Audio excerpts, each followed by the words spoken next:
அனைவருக்கும் வணக்கம். இன்றைக்கி நம்ம டயபெட்டிக் பேஷண்ட் எப்படி அவங்களோட கால்களை பராமரிக்கிறது அப்படிங்கிறத பற்றி தான் பார்க்க போகிறோம். டெய்லி ஈவினிங் ஆனால் நல்லா வார்ம் வாட்டரில் சோப்பு வச்சு நல்லா கழுவிக்கணும். நல்லா கழுவிட்டு நல்லா துடைக்கணும். நல்லா துடைக்கும் பொழுது கால் இடுக்குகளில் உள்ள ஈரப்பசைகளெல்லாம் நல்லா துடைக்கணும். துடைச்சி எடுத்துட்டு கால் அடிப்பக்கம் திருப்பி ஒரு கண்ணாடி வச்சு அடிப்பக்கமெல்லாம் பார்க்கணும். அடிப்பக்கமெல்லாம் பார்க்குறப்ப இந்த மாதிரி ஏரியாவில் இந்த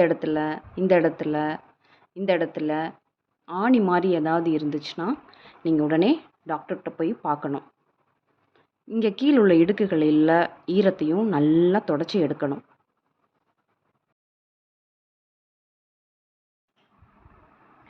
வெடிப்புகள் இருக்கா பார்க்கணும். வெடிப்புகள் வழியாக இன்ஃபெக்ஷன் பரவ வாய்ப்புண்டு.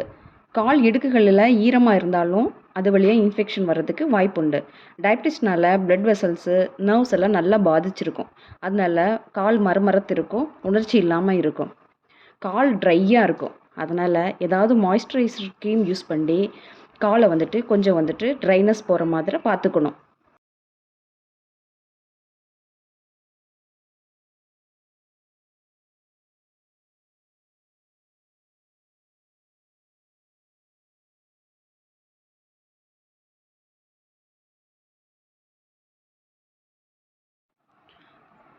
கால் இடுக்குகளில் க்ரீம்ஸ் எல்லாம் போடக்கூடாது. கால் இடுக்குகளில் ஈரமாக இருந்துச்சுன்னா பவுடர்ஸ் மட்டும்தான் யூஸ் பண்ணணும்.